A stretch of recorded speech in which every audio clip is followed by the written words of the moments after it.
Can you stop this pawn? White is winning here, but you must find the best moves, and first off, black is about to push and promote and make a queen, but if you try to directly stop them using their rook, well, it's not going to go so well. For example, if you move down here, play a check, black moves their king, and then rook to c1, directly stopping them. Well, here, they're simply going to start pushing their second pawn. They are going to bulldoze their way through, and you cannot stop them. This is a completely losing position.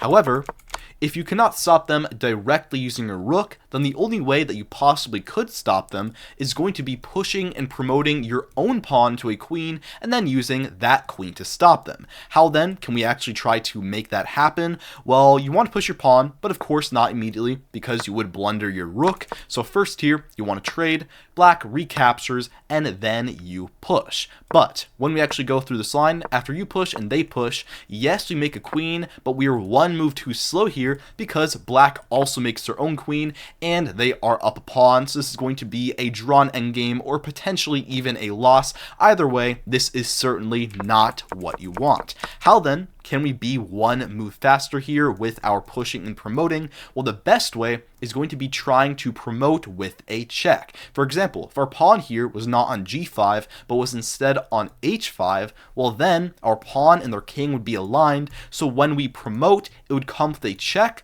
black must move their king, and that would give us just enough time to stop black's pawn. Then, how can we make this a reality? Well, we have the nice move here, rook not captures, but over to h6 check. And black can do two things here. They can run over to the g file, or they can immediately capture us. First, if they just capture our rook, well then after we take back here, we have that situation. Their king and our pawn are aligned on the h file. That way, after they push and we push and they push, we promote and it comes they check. Black must move their king, and then queen c3. We stop their pawn, and this is completely winning.